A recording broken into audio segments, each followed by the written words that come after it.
Em nome de Jesus, esse ano nós vamos poder ter uma grande oportunidade de viver um evangelho mais intenso, né? E para iniciar o nosso o primeiro vídeo aí do ano de 2022, eu quero analisar com vocês algumas profecias bíblicas daquilo que eu acredito que nós vamos viver nos próximos anos, tá? Então eu queria começar lendo com vocês a guerra de Gog e Magog, que se encontra lá no livro de Ezequiel, nos capítulos 38 e 39. Eu tenho aqui a minha Bíblia em mãos, eu tenho a versão que eu utilizo, deixa eu só confirmar aqui, é Almeida Revista e Corrigida, então às vezes tem alguma diferença na versão que você possa vir a utilizar, mas eu quero trazer o entendimento dessa guerra de Gog e Magog, porque eu acredito que nós estamos em vias de ver o cumprimento dessa profecia, né? E o embasamento que eu trago para vocês, a fonte principal que eu trago para vocês para análise desse texto bíblico e para interpretação desse texto bíblico da guerra de Gog e Magog, Ezequiel 38 e 39, é o Amir Tsarfati. Amir Tsarfati, ele é um judeu convertido a Jesus Cristo, ele é ex-governador de Jericó, ele foi um dos responsáveis ali, um dos principais responsáveis pelo assentamento dos palestinos, e ele se converteu ao Senhor Jesus. Então ele traz assim um conhecimento muito grande dentro da perspectiva hebraica, judaica, da Bíblia Sagrada. Ele traz esse conhecimento, né, que os judeus têm muito grande da palavra de Deus. E ao mesmo tempo ele tem a centralidade de Cristo Jesus na vida dele. Então tem um canal que eu vou recomendar para vocês, né, que se chama Behold Israel Português, que é um ministério aqui no Brasil que pega os vídeos do Amir Tsarfati e traduz para o português. Então ele fala muito sobre escatologia, sobre aquilo que está acontecendo no Oriente Médio. E você percebe no caráter dele que é uma pessoa genuinamente convertida ao Senhor Jesus. Então essa é a fonte de referência pela qual, a principal pelo menos, pela qual eu vou analisar com vocês a guerra de Gog e Magog, citada aqui no livro de Ezequiel, no capítulo 38. E aí, pessoal, a partir do versículo 1, até se você tiver a sua Bíblia, eu vou tentar lançar imagens aqui no vídeo, mas se você quiser acompanhar na sua Bíblia também ajuda muito, tá? Que você possa, né, e eu meditarmos com calma, né, nesses textos.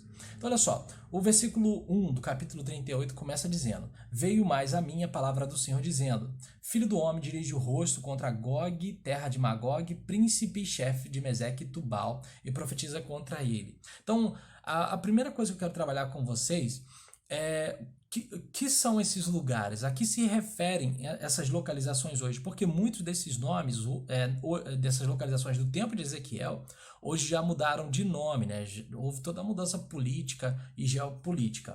Então olha só, quando o versículo 2 ele fala, dirige o rosto contra Gog, terra de Magog, antigamente, por exemplo, as muralhas da China eram chamadas de muralha de Gog, tá? Então a gente percebe aqui, assim, no mínimo, um indicativo muito forte para a China. E é muito interessante porque alguns anos atrás, eu assistindo os vídeos do Chuck Missler, né? E Chuck Missler faleceu acho que em 2018, e antes dele falecer ele já falava muito sobre a ascensão da China, o crescimento da China. Eles, dentro da perspectiva dele, né, só estou tentando aqui trazer luz a esse entendimento, dentro da perspectiva de Chuck Missler, ele acreditava que a Babilônia citada no livro de Apocalipse é a China hoje, né? Então isso me chama muita atenção porque eu desconfiei muito naquela época de que pudesse ser a China, né? Isso a gente está falando da década passada. Mas exatamente naquele período da década passada, do final da década passada para agora, depois que ele liberou essas palavras, trouxe esse entendimento, eu comecei a observar esse crescimento absurdo, né, do imperialismo chinês, né? Então, isso me chama muito a atenção, essa questão de Gog e Magog. Então, a gente parte do entendimento aqui, por exemplo, inicial, de que as muralhas da China, antigamente, eram chamadas de muralha de Gog. Então, esse texto aqui pode sim, pessoal, estar se referindo à China. E eu, particularmente, vou confessar para vocês, né, que eu acredito nessa interpretação, tá? Príncipe-chefe de Meseque e de Tubal. Então, quando a gente analisa até historicamente os descendentes de Noé, né, após o dilúvio, a gente percebe que a Bíblia fala sobre Meseque, fala sobre Tubal, ocupando a região da atual Rússia, né? Tanto que algumas versões bíblicas falam, né, príncipe de Rosh, aqui nesse versículo 2, né? Ou seja, Rosh é uma expressão até hebraica que se refere à cabeça, né? Então, a gente tem sim aqui, dentro da interpretação correta, uma clara referência à Rússia. Tá? Então a gente vê um alinhamento de China, é uma forma de interpretar, num alinhamento de China e Rússia, e não para só nesses dois países. Pois diz, e profetiza contra ele, versículo 3, e diz, assim diz o Senhor Yahvé, eis que eu sou contra ti, ó Gog, ou seja, dentro dessa interpretação, contra ti, ó China, príncipe-chefe de Meseque e Tubal, príncipe-chefe da Rússia, tá? E te farei voltar e porei anzol nos teus queixos, e te levarei a ti com todo o teu exército, cavalos e cavaleiros, todos vestidos bizarramente, congregação grande com escudo e rodela, manejando a espada. Tá? Então ele vai levar esse povo aqui, essas nações, para a terra, a gente vai ver ainda no decorrer desse texto, e Deus estará os levando à terra de Israel. E fala, te farei voltar e porei anzóis nos teus queixos. É interessante porque a Mitsafart, ele traz que esses anzóis que vai atrair a China, especialmente a Rússia, vai ser o gás. Por quê? Quando a gente olha hoje o cenário geopolítico, a gente sabe que os Estados Unidos tentou pressionar a Rússia e a China, e acabou que China e Rússia se alinharam. Então, hoje a gente vê claramente esse alinhamento de China e Rússia. Algumas pessoas, até mesmo pessoal para Ezequiel 38, acreditam que essa guerra aqui se refere à batalha ali após o milênio, tá? Eu não interpreto dessa forma. Eu acredito que essa batalha de Gog e Magog é algo que está prestes a acontecer. Então a gente vê hoje, pessoal, esse alinhamento. Houve uma aliança essa semana agora, na última semana agora de dezembro de 2021, houve uma aliança muito forte entre China, Rússia e Irã, ok? E isso a gente vai ver também a confirmação desses países aqui no próprio texto de Ezequiel 38 e 39. Então, voltando à questão do gás, a Mitsafart acredita que o anzol que vai atrair, especialmente a Rússia, é o gás. A gente sabe que a Rússia ela quer deter o monopólio da venda do gás para a Europa. Então, hoje, a Europa ela depende muito do gás da Rússia. Então, a gente está vendo os Estados Unidos pressionando a OTAN e a OTAN pressionando a Rússia. A Rússia invadiu a Crimeia e hoje ela tem esse foco na venda do monopólio da venda de gás para a Europa. E recentemente, pessoal, acho que nos últimos 6, 7 anos, ou até um pouco mais, aonde que foi encontrada uma reserva gigantesca de gás, né, no mundo, justamente em Israel. Alguns falam que pode ser a maior reserva de gás do mundo estar localizada em Israel. Então, a Mitsafart interpreta que o gás é esse anzol. E é muito interessante porque ele cita um evento, uma questão de conflito que houve entre Israel e Rússia, né, recentemente. Por quê? Ele conta que Israel cedeu um drone alguns anos atrás, cedeu um drone para, como assim, uma questão assim de boa fé para os russos. E passado algum tempo, um avião penetrou o espaço aéreo de Israel. E Israel controla o seu espaço aéreo de uma maneira absurda. E quando Israel foi investigar que avião que havia invadido o espaço aéreo da sua nação, descobriu que foi justamente esse drone que Israel havia dado para a Rússia como de boa fé. A Rússia fez engenharia reversa e usou esse drone para invadir o espaço aéreo de Israel e fazer um mapeamento do gás em Israel. Isso trouxe ali um problema, assim, um conflito, né?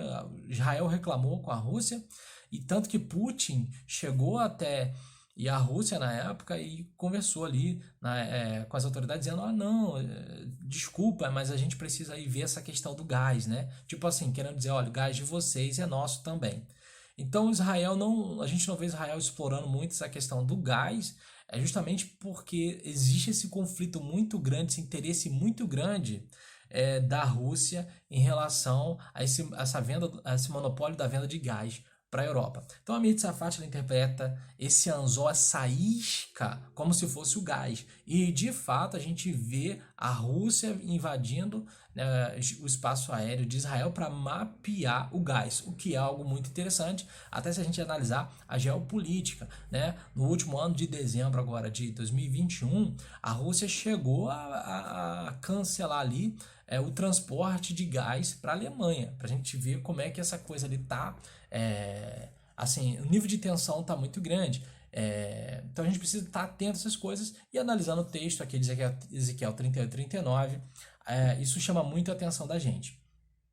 Então o versículo 5 do capítulo 38 diz: persas. Né? Então os persas aqui é o atual Irã. Né? Então a gente vai ver China, Rússia, o Irã, né? Tem dois nomes na Bíblia que se referem ao Irã, que é Pérsia e Elão, tá? Então ele fala aqui desse confederado agora, dessas nações, junto com China e a Rússia. Então você tem o Irã, que é os persas, você tem os etíopes ali no Sudão, você tem os Djibouti, que é a Líbia, com eles e todos com escudo e capacete. O versículo 6, Gomer e todas as suas tropas, a casa de Togarma da banda do norte e todas as suas tropas e muitos povos contigo. Não, algumas versões falam Bet Togarma, né? Então Gomer e a casa de Togarma é a atual Turquia, tá? Então, versículo 7, prepara-te sim, dispõe-te tu e todas as tuas congregações que se reuniram a ti e serve-lhes tu de guarda.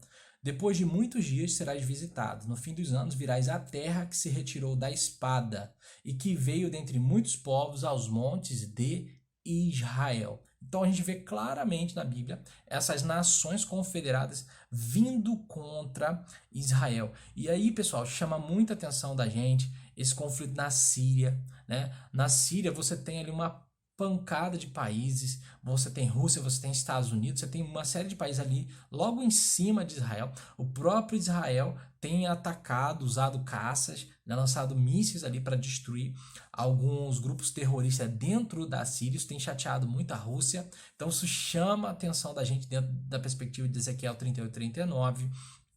O Irã tem colocado grupos terroristas dentro da Síria, para da Síria eles têm um anseio aí de destruir Israel, tá? Alguns acreditam que hoje hajam armas de destruição em massa já na Síria, né, em Damasco, para dali eles lançarem sobre Israel numa tentativa de disfarçar a origem desse ataque. Só que Israel não vai esperar ser atacado, tá? E aí acredito eu que vai se cumprir Jeremias capítulo 17, que fala que Deus vai transformar Damasco num monte de ruínas e já não será mais cidade. Então a gente vê essa perspectiva da destruição de Damasco lá em Isaías capítulo 17.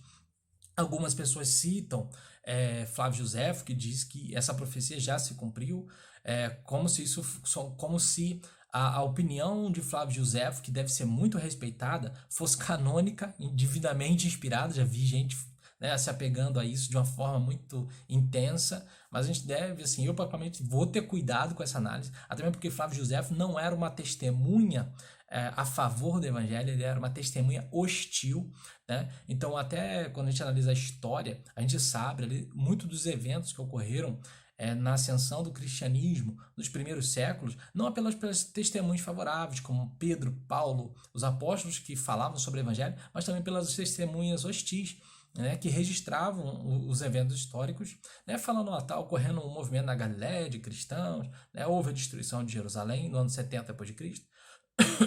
Perdão.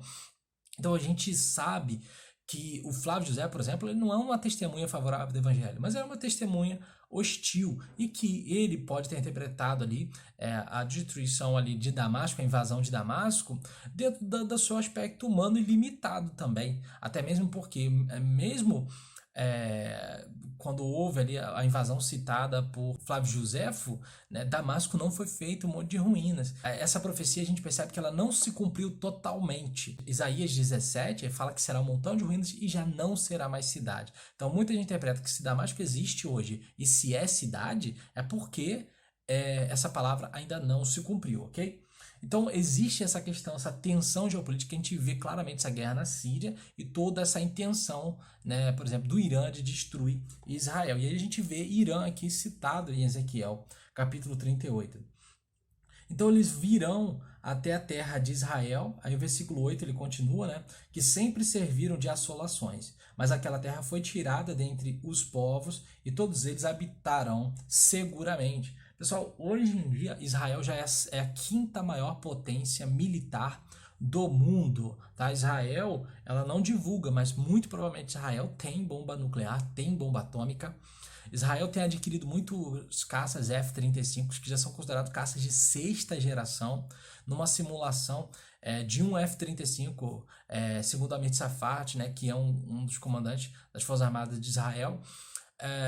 Um F-35 conseguiu, numa simulação, abater cerca de 10 caças F-16. Então, Israel está adquirindo muito esses caças de sexta geração. Israel hoje é uma nação extremamente poderosa. Basta a gente analisar ali as guerras dos 6 dias, né? E como Israel tem se portado assim na questão armamentícia, bélica, e mais do que isso, Deus aqui no texto fala que ele vai defender a nação de Israel. E é interessante porque essa nação citada aqui, ela foi tirada de entre os povos. A gente sabe que no ano 70, depois de Cristo, Israel foi destruído, os judeus, os israelitas foram dispersos, né? Houve uma diáspora. E Israel, após a Segunda Guerra Mundial, volta, né? Os judeus eles voltam para a terra de Israel, eles vão fazer tem todo o processo histórico de Israel, né? De restauração deles na terra. E é muito interessante porque Ezequiel 38, ele é precedido por Ezequiel 37, que é o Vale de Ossos Secos. Então, a gente pode até profeticamente trazer um entendimento espiritual do Vale de Ossos Secos para as nossas vidas, para a igreja, mas o texto aqui não foi direcionado para a igreja, foi direcionado para Israel, ok? Em Ezequiel capítulo 37. Então, a gente vê que Israel ela é tirada dentre as nações. Aquele vale de ossos secos, a gente vê quando os judeus saem dos campos de concentração, eles são pele e osso. A palavra vai dizer ao profeta, poderia nascer uma nação em um só dia? E Deus ali faz, né, na onda, com que Israel surge assim, sem ninguém esperar.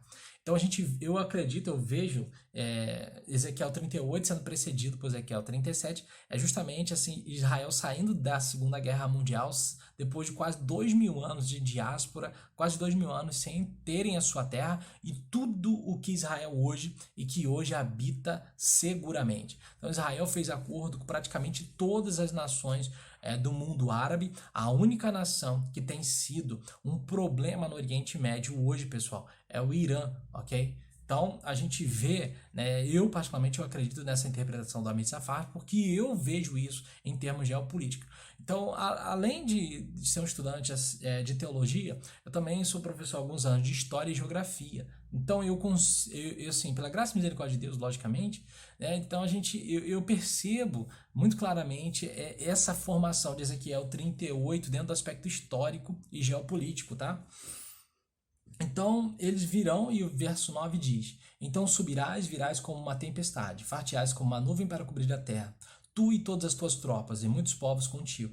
Assim diz o Senhor Yahvé.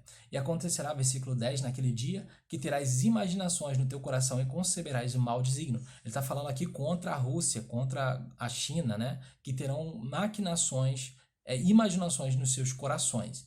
E dirão, versículo 11, e dirás: Subirei contra a terra das aldeias não muradas, virei contra os que estão em repouso, que habitam seguros. Todos eles habitam sem muro, e não têm ferrolho e nem portas.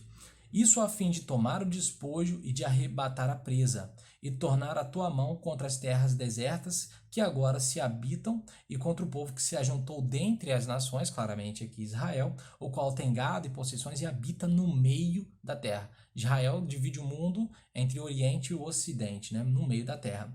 Versículo 13, Sabá e Dedã, que aqui é uma referência, pessoal, à Arábia Saudita, e os mercadores de Tarsis, e todos os seus leõezinhos te dirão, vens tu para tomar o despojo? Pessoal, esse leãozinho de Tarsis, a gente precisa entender que Tarsis é Espanha. Espanha descobriu a América. Então, uma das formas de interpretar esse texto, uma das possíveis formas de interpretar esse texto, é que aqui já é uma referência clara aos Estados Unidos da América, tá?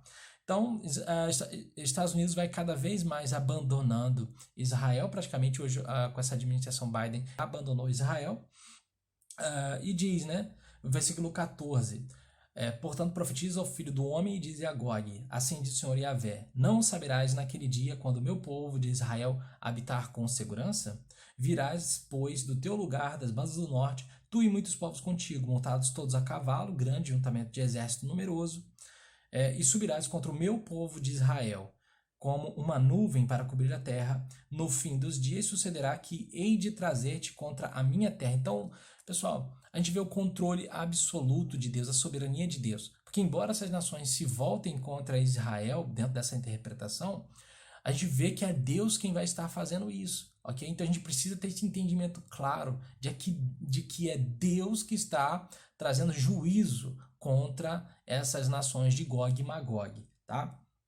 A esse confederado de nações. E diz, para que as nações me conheçam a mim, quando eu me houver santificado em ti, os seus olhos, ó Gog, né? Ou seja, juízo contra aqui Rússia e China. Versículo 17, assim diz o Senhor Yahvé, não és tu aquele de quem eu disse nos dias antigos, pelo ministério dos meus servos, os profetas de Israel, os quais naqueles dias profetizaram largos anos, que te traria contra eles? Sucederá, porém, naquele dia, no dia em que vier Gog contra a terra de Israel, diz o Senhor Yahvé, que a minha indignação subirá aos meus narizes. Portanto, disse no meu zelo, no fogo do meu furor, que naquele dia haverá grande tremor sobre a terra de Israel, de tal sorte que tremerão diante da minha face os peixes do mar e as aves dos céus, os animais do campo e todos os répteis que se arrastam sobre a terra, e todos os homens que estão sobre a face da terra, e os montes cairão e os precipícios se desfarão, e todos os muros desabarão por terra, porque chamarei contra Gog a espada sobre todos os seus montes, diz o Senhor Yahvé. A espada de cada um se voltará contra o seu irmão. Então eu percebo aqui que, embora essas nações, esse confederado aqui, para mim, dentro dessa interpretação, venham contra Israel, o Senhor vai fazer com que eles tremam e se voltem uns contra os outros, tá? E aí continua, versículo 22, e contenderei com ele por meio da peste e do sangue, e uma chuva inundante, e grandes pedras de saraiva, fogo e enxofre farei cair sobre ele, e sobre as suas tropas, e sobre muitos povos que estiverem com ele. Assim eu me engrandecerei, e me santificarei, e me farei conhecer aos olhos de muitas nações, e saberão que eu sou o Senhor. Capítulo 39, ele continua. Tu, pois, ó filho do homem, profetiza ainda contra Gog, e diz assim, diz o Senhor Yahvé, eis que eu sou contra ti, ó Gog, na China, príncipe e chefe de Mesec Tubal, atualmente Rússia, e te farei voltar, te porei 6 anzóis. É interessante essa questão numérica. E te farei subir das bandas do norte e te trarei aos montes de Israel. A gente vê claramente aqui a referência ao país, né? E tirarei o teu arco da tua mão esquerda e farei cair as tuas flechas da tua mão direita. Nos montes de Israel cairás, e todas as tuas tropas e os povos que estão contigo, e as aves de rapina e as aves de toda a asa e os animais do campo te darei por pasto. Sobre a face do campo cairás, porque eu falei, diz o Senhor Yahvé. E enviarei um fogo sobre Magog, e entre os que habitam seguros nas suas ilhas, e saberão que eu sou o Senhor. Isso aqui pode se referir até a uma catástrofe nuclear, né? Porque mas pode ser literal, que o Senhor derrame fogo, né? Mas a gente analisa aí as possibilidades e saberão, diz aqui, né, que eu sou o Senhor. Versículo 7, farei conhecido o meu santo nome no meio do meu povo de Israel, e nunca mais deixarei profanar o meu santo nome. E as nações saberão que eu sou o Senhor, o Santo de Israel. Eis que é vindo e se cumprirá, diz o Senhor Yahvé. Este é o dia de que tenho falado. E os habitantes das cidades de Israel sairão e totalmente queimarão as armas e os escudos e as rodelas com os arcos e com as flechas e com os bastões de mão e com as lanças, e farão fogo com tudo isso por 7 anos. Pessoal, é muita coisa, tá? E aí eu acredito, por essa expressão 7 anos, que após a guerra de Gog e Magog, nós vamos entrar na última semana de Daniel, porque a última semana de Daniel são exatamente 7 anos, tá? Então eu vejo aqui essa referência só para deixar um pouco mais claro aqui para vocês. Versículo 10. E não trarão lenha do campo, nem a cortarão dos bosques, mas com as armas acenderão fogo, e roubarão os que os roubaram, e despojarão os que despojaram, diz o Senhor Yahvé. E sucederá que naquele dia darei ali a Gog um lugar de sepultura em Israel, o vale dos que passam ao oriente do mar, e se espantarão os que por ele passarem. Ali sepultarão Gog e toda a sua multidão, e lhe chamarão o vale da multidão de Gog. E a casa de Israel os enterrará por 7 meses para purificar a terra, né? Então aí você vai ter todo o desencadear, né, do versículo do capítulo 39.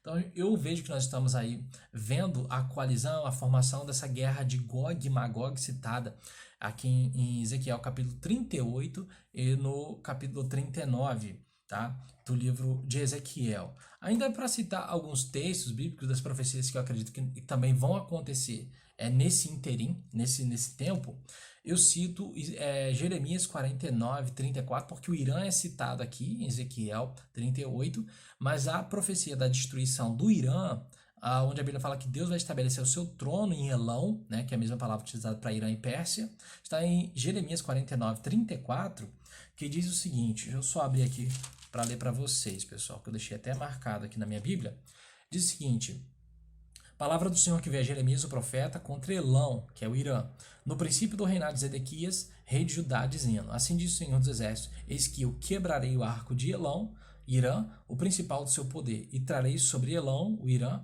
os 4 ventos dos 4 ângulos dos céus, e os espalharei na direção de todos estes ventos, e não haverá nação onde não venham fugitivos de Elão, e farei que Elão tema diante de seus inimigos e diante dos que procuram a sua morte, e farei vir sobre eles o mal, furor da minha ira, diz o Senhor, e enviarei após eles a espada, até que venha consumi-los. Porém o meu trono em Elão, e destruirei dali o rei e príncipe, diz o Senhor. E acontecerá, porém, no último dos dias que farei voltar os cativos de Elão, diz o Senhor. Então, uma das formas, se eu não me falha a memória, Perry Stone, ele traz a interpretação da destruição do Irã, e a Amit Safat também, aqui em Ezequiel, capítulo 49, a partir do versículo 34. Então a gente está vendo, pessoal, essa formação dessa aliança hoje essa aliança sendo formada, e a gente vê essa palavra profética que Deus vai quebrar o arco do Irã. Hoje o Irã é um dos países mais fechados ao evangelho do mundo. Os cristãos, pessoal, no Irã aguardam, eles falam que eles estão aguardando o cumprimento dessa profecia, porque apesar do juízo contra o Irã, a Bíblia diz que Deus vai estabelecer o seu trono em Elão. Só para você entender a intenção do governo do Irã, que é um governo islâmico, eles acreditam que a profecia de que o Mahdi tem que surgir do Iraque. Então hoje o fato dos Estados Unidos estar no Iraque é um empecilho para o surgimento do Mahdi, que é para eles, né, a gente pode interpretar como um anticristo, né? Então, dentro da perspectiva do Irã, eles têm que tomar o Iraque para ser a base de sustentação do surgimento do Mahdi. Né? Para vocês terem noção, tinha sinagogas, mesquitas muçulmanas que estavam uma lutando contra a outra no Iraque para que fosse assim estabelecido qual delas seria mais forte e qual delas que serviria para o surgimento do Mahdi, né? Que segundo o Islã, se não me falha a memória, é o 12º descendente de Maomé, que sumiu nas montanhas do Iraque e que vai retornar para estabelecer o Império Islâmico.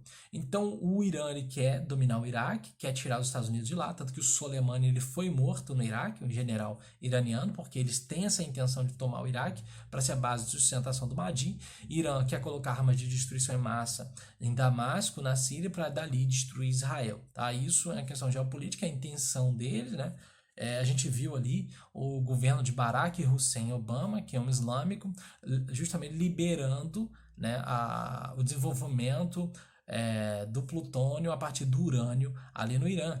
E a gente sabe que a intenção do Irã é destruir Israel e destruir o Ocidente. Um ponto interessante, Paulo vai dizer que o anticristo ele vai entrar no templo e vai reivindicar para si a adoração, como se for o próprio Deus. Quando a gente analisa hoje a nação de Israel e o templo de Jerusalém, que foi destruído, ainda não foi reconstruído, hoje quando você olha como que é a questão estrutural ali do templo, né? A gente tem o muro ali das lamentações e em cima do muro das lamentações a gente tem uma mesquita muçulmana. A gente tem ali o Domo da Rocha. Então, para que hoje o templo seja reconstruído, e Israel já tem tudo preparado para a reconstrução do templo, você pesquisar o Instituto do Templo, você vai saber que Israel já tem tudo preparado para a reconstrução do terceiro templo.